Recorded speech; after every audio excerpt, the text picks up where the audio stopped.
नमस्कार दोस्तों, स्वागत है आपका हमारे YouTube चैनल पर। आज हम बात करने वाले हैं एक ऐसी नदी जिसे भारत माँ के दिल की नदी कहा जाता है।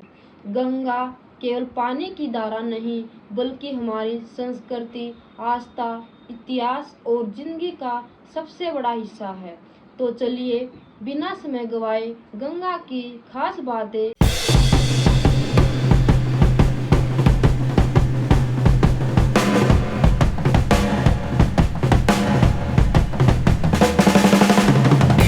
बात करते हैं गंगा के जन्म की। गंगा की शुरुआत होती है उत्तराखंड के गंगोत्री ग्लेशियर से, जहां से निकलकर ये नदी अपनी सफ़र की शुरुआत करती है।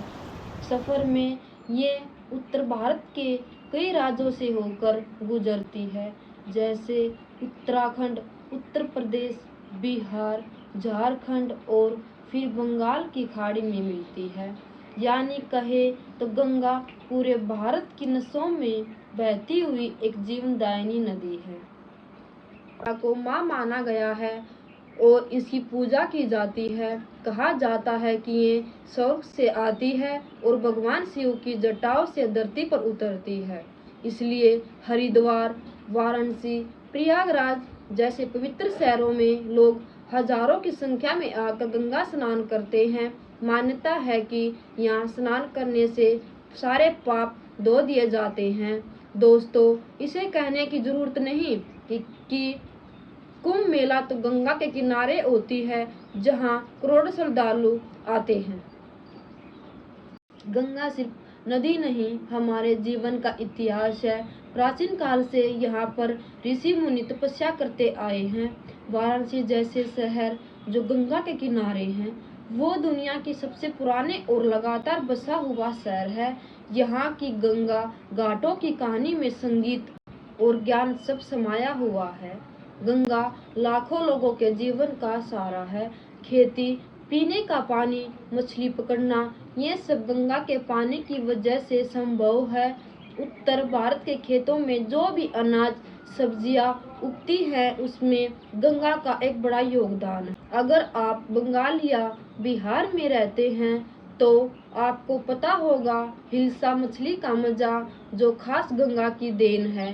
गंगा में प्रकृति के कई अनोखे जीव जंतु रहते हैं। गंगा में डॉल्फिन भी पाई जाती है। जी हाँ, गंगेटिक डॉल्फिन भारत का राष्ट्रीय जलीय जीव भी यही रहता है।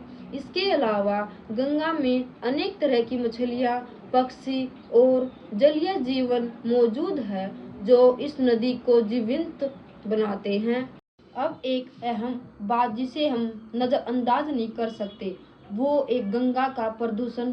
दोस्तों, आज गंगा हमारे द्वारा फेंके गए कूड़े कचरे, प्लास्टिक और केमिकल से परेशान है। बड़े शहरों जैसे कानपुर, वाराणसी के पास गंगा का पानी इतना गंदा हो गया है कि पीने लायक नहीं बचा। इसीलिए सरकार ने नमामि गंगे जैसी पहल शुरू की है। लेकिन असली बदलाव तभी होगा जब हम खुद जागरूक होंगे और जिम्मेदारी लेंगे।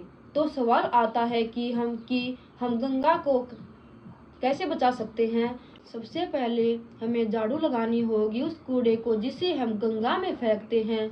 औद्योगिक कारखाने को कचरे का सही निपटारा करना होगा। फिजूल की धार्मिक सामग्रियां गंगा में न डालें, प्लास्टिक का इस्तेमाल न करें और सबसे जरूरी बात, गंगा को सिर्फ नदी नहीं, एक माँ के रूप में सम्मान दें। अंत में दोस्तों, गंगा हमारी विरासत है, हमारी जान है। गंगा सही रहेगी तभी हमारा कल सुरक्षित रहेगा। इसलिए चलिए हम सब मिलकर गंगा को साफ सुथरा और पवित्र बनाएं।